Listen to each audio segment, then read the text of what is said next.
hataipuuza. The sacrifice of God is a broken heart. Moyo ambao haina uzito wa kubeba. People who obey God, watu ambao wanajua the whole issue is about obedience to God. The reason why we give our tithe is because we are obeying. It is an obedient to God. We are giving out of obedience. Niulizie mwenzako, when last did you obey God and you did what you are supposed to do? Mara ya mwisho ulitoa sadaka. That's why you are not connected to the altar, because you are not obedient to God. When you obey God, you do the things that you are supposed to do. We obey God wakati inawezekana kuobey na wakati inalemea kuobey. Wakati ni ngumu na wakati ni rahisi. Kwa nini? Sababu kutii Mungu kutatufikisha mahali anapotaka tufike. Ni ngumu saa zingine sababu pesa haitoshi, lakini tunaitoa kwa kutii, kwa uchungu sababu kuna mambo yamekwama, lakini we are giving out of obedience to God. Why? So that we do the right thing. Maandiko inasema seek ye first what? The kingdom and what? It's righteousness. Kuna mambo tunafanya because they are right to do, but it's not because of the comfort. Nilikuwa nauliza mtu mwingine, umewahi tosha pesa? Zimewahi tosha? The only reason why we give with the pain, sababu hata zikitoka kwetu zinatuuma, it is out of obedience to God. That's why we release it. It is through the obedience to God ambaye anatuambia mkiaminika kwa kidogo nitawaaminia nyingi. Kama tuaminiki kwa kidogo, nyingi hazionekani. And that's what I said in Hebrew chapter 11 verse 10. Abraham hata ingawa alifika, he lived, aliishi maisha ya kuwa hajafika sababu kuna kitu alitazama mbele. Sometimes the blessings that we have is a test. Yaani Mungu anakujaribu shika na anatafuta kuangalia kama umetosheka. Ukitosheka anasema hiyo kazi iko sawa na wewe ni sawa. But in actual sense ni jaribio ambayo ukiaminika atakupeleka to the next level. By faith he sojourned in the land of promise, as in a foreign land, dwelling in tents with Isaac and Jacob.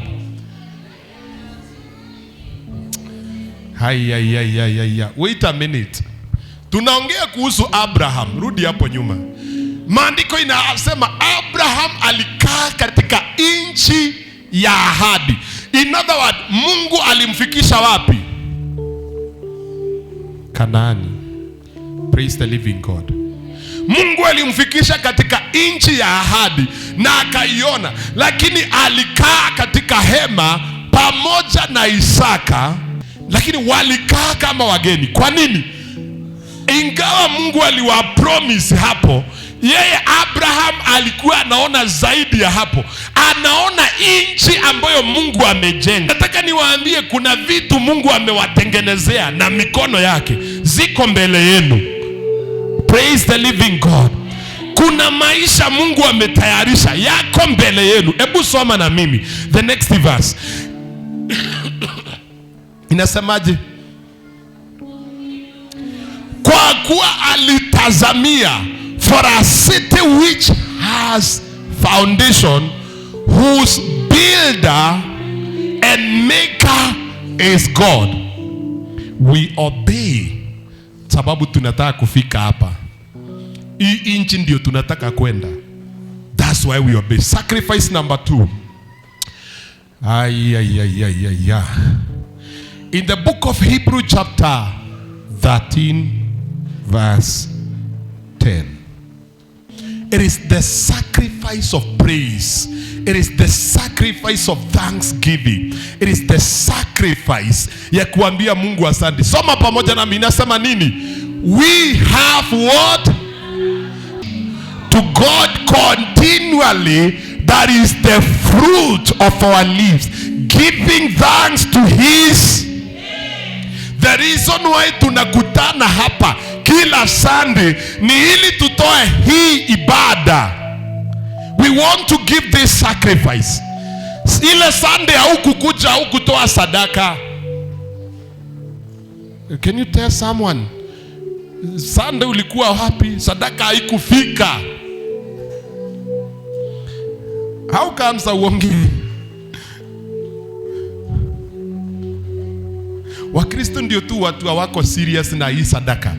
This sacrifice does not seem to be much. I want you to know, the kingdom, this kingdom, ama hii uungu haiko na mambo mingi kama uko nje. When we come to the kingdom of God, haina hii mambo mingi. Kingdom ya Mungu ni rahisi, ni kusema Baba, ninatoa sadaka ya sifa zangu kwako. Hiyo sadaka imefika. That sacrifice imefika. Yani hatuhitaji kufanya madoido usikie uwepo umefika. Hata hatuhitaji misalaba mikubwa, makofia ya kuogofya, mavazi ya kuogofya usikie uwepo umekuja. It's very simple. You just need to have an altar. Unahitaji madhabahu ambao unatoa sifa zako, madhabahu ambao unatii, sababu shetani hata ogopa mwenye dhambi. Haijalishi ni nini unafanya, shetani hata kuogopa. Amka saa 9 uombe mpaka asubuhi. Kemea mapepo mpaka ya last year na next year, na asubuhi watakuwa wanakula breakfast pamoja na wewe.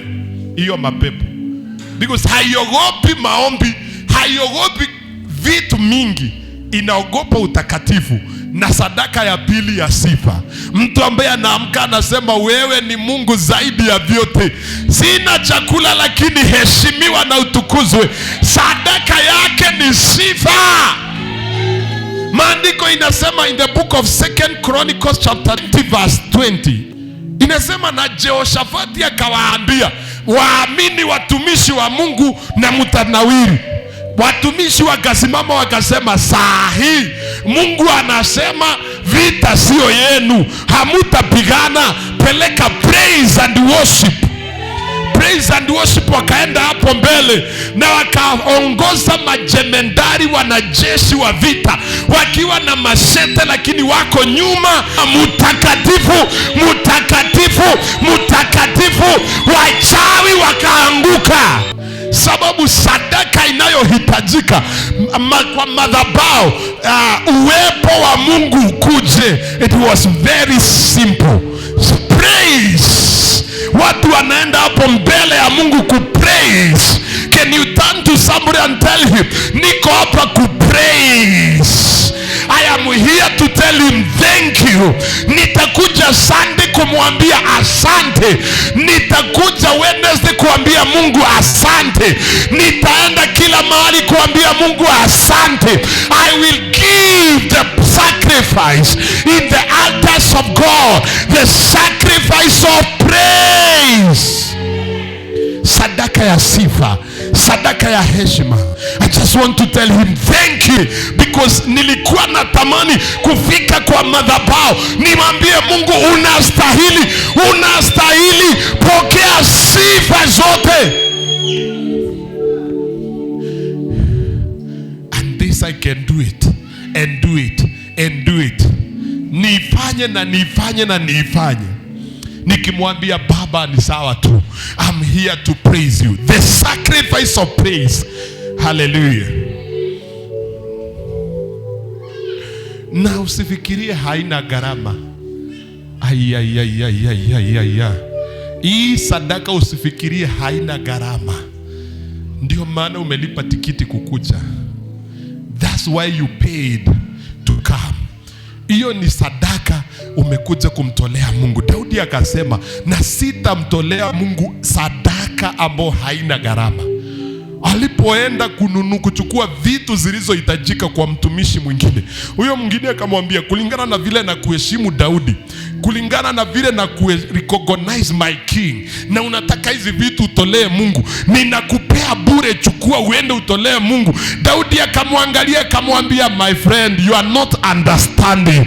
I will not give God any sacrifice ambayo hainigharimu. Bwana Yesu apewe sifa. Sitatolea Mungu sadaka ambayo haina gharama. Tingiza mwenzako, mwambie, fikiria tu, hakuna gharama. Kuna gharama ya kumsifu Jehova, utagharamika.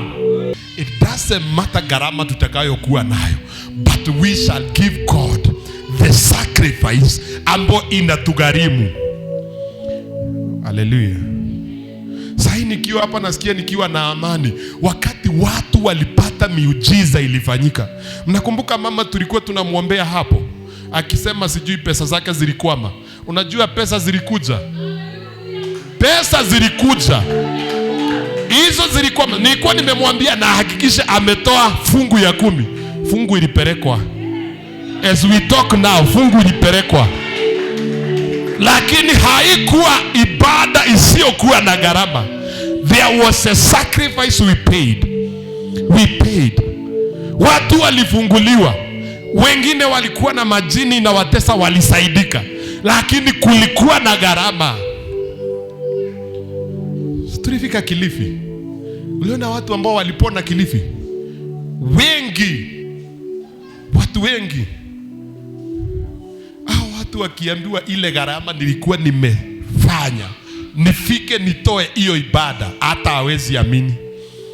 Gharama. Sitamtolea Mungu ibada ya sifa isiyo na gharama. My friend, we have an altar. We have what? An altar. The altar will provide. It is not about us. When the altar speak, other things silence. That's why we give sacrifice to this altar. Ndio tunatoanga ibada yetu ya sifa. Na huja tunasema Mungu unastahili, umeheshimika.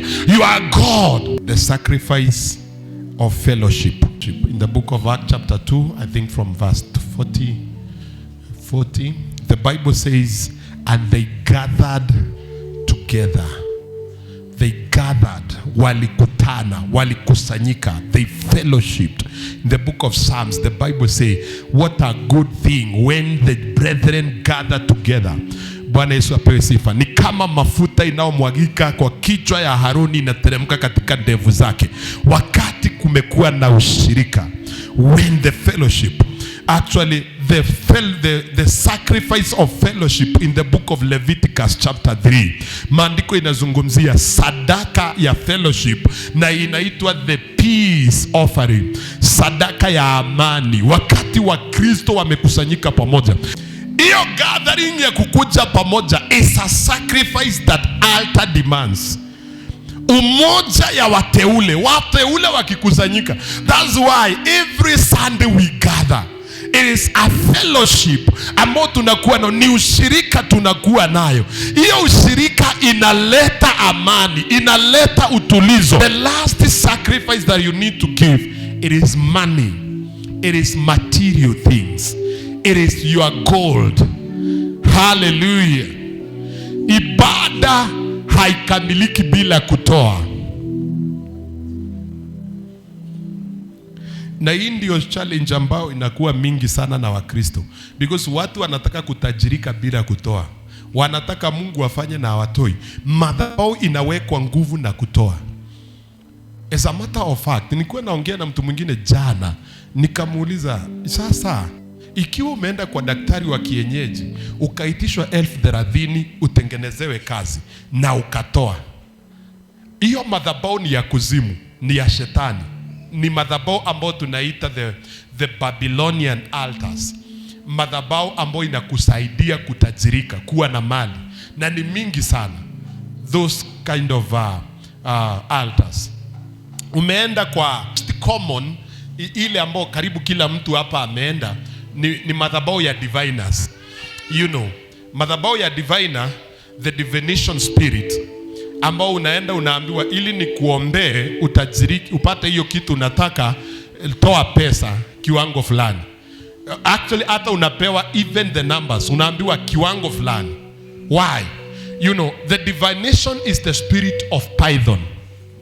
Is the spirit of Python. The book of Acts chapter 16 verse 16 inasema the girl that had a spirit of divination, which was the spirit of Python. Listen, the worst demon in this world is the spirit of Python. One of the worst demon in this world is the spirit of Python. Biblia inasema joka mkubwa, the spirit of Leviathan. You have given a sacrifice kwa hiyo madhabahu, uliitishwa na ukatoa. Na in actual sense it is using the divination. The divination ni roho ya Python. Ni uchawi tunaosema uchawi unaovumilia maombi. Unajua zile zingine zinatorokeanga maombi. But when we come to the divination, the spirit of Python, it is a power that can resist the prayer. Yani munaeza omba, hata watu wanafanywa deliverance, munafukuza mapepo zingine, hiyo inabaki. Hiyo inabaki hapo. Sababu imezoea, hata wale wanaitumia wanaomba. Ukatoa 2,000, then Sunday unakuja kwa kanisa, kwa ibada unatoa hakuna, hauna fungu, hauna sadaka, lakini kule ulitoa. In actual sense, hiyo madhabahu iko na nguvu kuliko hii madhabahu. Because remember, all the altars, they don't receive money, they receive what? Your soul. Now, maisha yako. Now, listen. The Bible say, moyo wa mtu inakuanga wapi? Moyo ya mtu iko mahali utajiri wake uko. So, utajiri yako iko wapi? Kwa diviner, kwa muganga. So the altar has nothing from you. Bwana Yesu apewe sifa. Turn to your neighbor and tell him, give in the altar of God.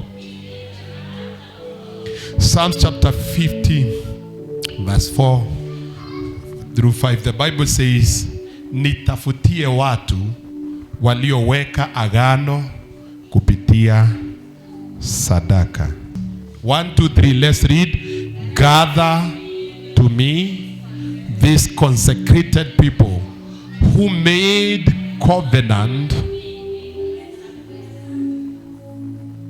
Nikusanyie watu waliofanya ibada na mimi kupitia. Nikimalizia nitakuambia hivi. For you to have an altar, you need the 4 sacrifices ambao nimewapea. Amen. Kuna sadaka za pesa na za mali kadhaa, but I'm not willing to speak about them today. We have tithe, fungu ya 10%. We have offering, we have thanksgiving, and we also have zile tunaziita the seed offering.